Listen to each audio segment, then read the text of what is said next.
Ghislaine Maxwell pleads not guilty to sex trafficking charges during her Manhattan arraignment. A federal judge called Maxwell an extreme flight risk after denying her request to be released on a $5 million bail.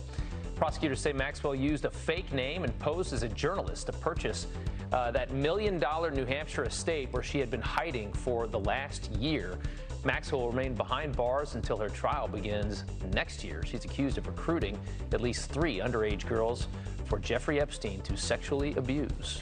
So the big question is, what comes next in this high-profile case? That's right. Joining us now to break it all down, criminal defense attorney David Bruno. Thanks for coming back to the show. We appreciate it. First off, she's in jail for the time being. What do you make of that? Yeah, huge decision. And you know what? This decision from the court was predictable. Why? Because there was a presumption for detention based on the charges.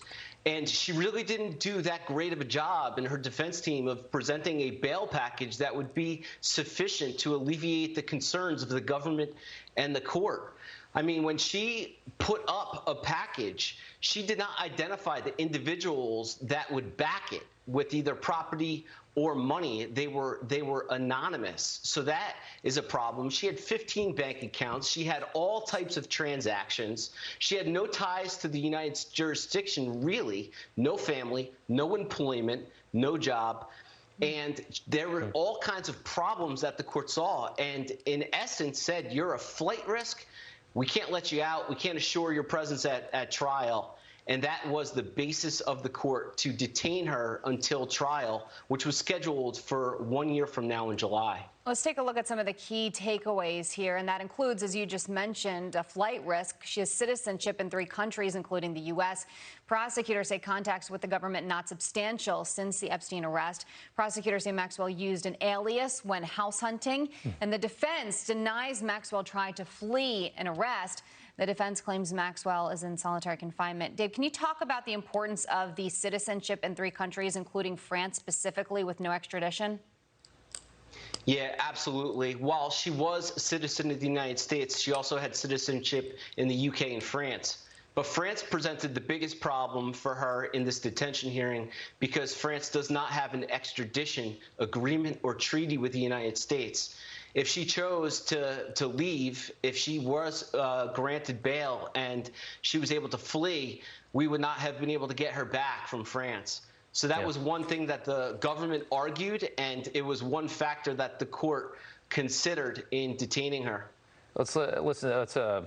We'll take a read here of a survivor, an alleged survivor of Jeffrey Epstein, had this to say: knowing that she is incarcerated for the foreseeable future allows me and my fellow survivors to have faith that we are on the right path. I would like to thank both the prosecutors and the judge for taking us one step closer to seeing that justice is served. As we pull up the charges here against Ghislaine Maxwell, what do you predict will happen? How do you think this will all go down?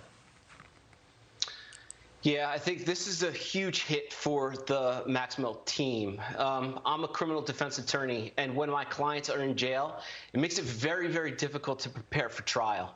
I mean, they have to giddy up right now, and they're going to be getting a tremendous amount of discovery to review with Maxwell. And it makes it very difficult in the jail, just from availability, and also if it's hundreds of thousands of records and there's information on computers and things like that, it makes it very difficult for defense attorneys to do the job. But they're going to have to. They're going to have to get up quick and get on this. And the pressure's now on Maxwell, because she's going to probably be in solitary confinement. It's been reported.